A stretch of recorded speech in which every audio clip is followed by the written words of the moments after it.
L'écologie transforme les bons vivants en morts vivants. Club Zéro, c'est le premier film qui traite de l'endoctrinement écologique de nos enfants et de nos adolescents. C'est Zemmour qui a remis au goût du jour la très belle phrase de Saint-Augustin « On ne peut pas faire le bien jusqu'au mal ». Il faut effectivement se garder de vouloir faire le bien jusqu'au mal.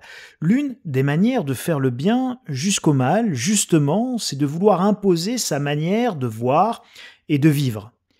C'est même de vouloir sauver les autres malgré eux. C'est, vous l'avez compris, les chemins du totalitarisme. Les totalitarismes sont toujours empreints de bons sentiments à la base. L'écologie et l'anxiété climatique qu'elle génère chez notre jeunesse, cette désespérance aussi bien professionnelle que culinaire, transforme nos enfants non pas en bons vivants, mais en morts vivants de l'écologie. L'écologie actuelle nous zombifie, elle nous rétrécit, elle rend tout triste. Tout. Elle est moche en réalité, elle est dépressive.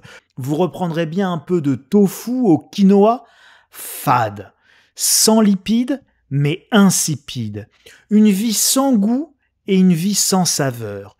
Une vie triste, une vie sous Prozac et sous antidépresseurs, une vie de culpabilité et de repentance, une vie où l'échec est permanent puisque l'objectif, sauver la planète, est tout simplement inatteignable et impossible à l'échelle individuelle. Ce que vous ferez sera toujours trop peu, toujours trop tard, jamais assez. Ce n'est pas neutre. Cela pousse même à toujours en faire plus, à aller plus loin, à être extrême, et c'est en étant extrême que l'on devient extrémiste.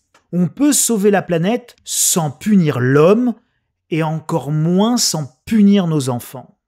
Et c'est l'histoire de ce film, de la sélection officielle du Festival de Cannes, Club Zéro, la savoureuse et tragique chronique d'un endoctrinement pour la cause écologique. Dans son nouveau long-métrage, Jessica Hausner filme des lycéens qui, sous l'emprise d'une enseignante, décident de modifier radicalement leur alimentation. Le résultat prend littéralement aux tripes. Le film de Jessica Hausner s'ouvre sur une mise en garde contre les désordres alimentaires qu'il évoque. Club Zéro est une proposition dérangeante sur une thématique qui préoccupe désormais tout le monde ou presque, la protection de l'environnement. Dans son dernier long-métrage, la réalisatrice l'associe à l'alimentation, la jeunesse et l'éducation. Miss Novak, c'est son nom, débarque dans un lycée privé pour enseigner l'alimentation consciente. Sa méthode prône par exemple de respirer avant de manger une tablette de chocolat.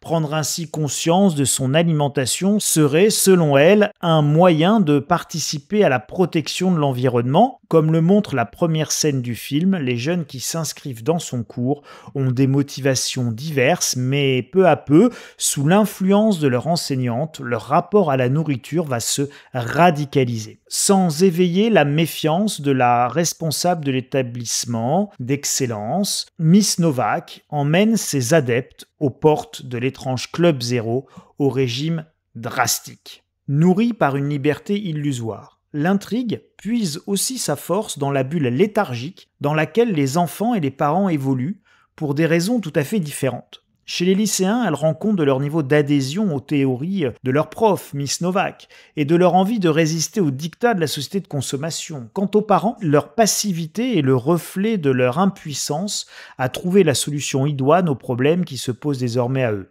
D'autant que, pour certains de cette bande d'adolescents, l'endoctrinement dont ils sont victimes trouve un terreau plus que favorable dans un mal-être préexistant. Fred est négligé par ses parents qui ne jurent que par leur projet personnel au Ghana. Elsa est anorexique, un héritage familial semble-t-il, et Ragna est complexée par son apparence physique, rien que de très banal finalement dans des vies d'adolescents.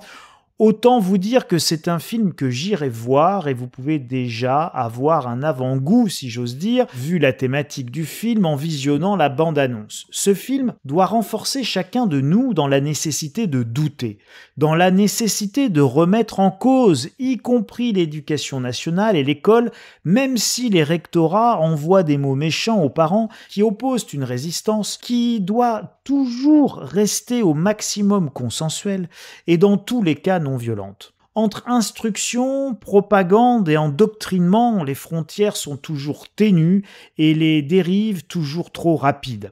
Soyez toujours vigilants pour vous et ceux que vous aimez. D'ailleurs, France Info conclut ainsi son excellent article sur ce film que je vous ai cité. Néanmoins, ce choix renforce son propos qui interroge sur la capacité des adultes, parents et corps enseignants à intervenir pour protéger des enfants dans une situation où tous les signaux sont au rouge. À une époque où les jeunes subissent des influences de toutes sortes et où leurs engagements sont souvent entiers, voire quelque peu radicaux, Club Zéro sonne comme un appel à la vigilance. Jessica Hausner signe un film percutant qui retourne l'estomac au propre comme au figuré, de par le sujet qu'il aborde et ses choix de mise en scène radicaux. Je ne l'aurais pas mieux dit et sachez en fait que si vous ne vous occupez pas de ceux que vous aimez, si vous ne les protégez pas en d'autres termes, alors ceux que vous n'aimez pas, eux, s'occuperont d'eux. Il est déjà trop tard, mais tout n'est pas perdu. Préparez-vous les amis, préparez-vous, mais vous l'avez compris, sans anxiété et sans éco-anxiété.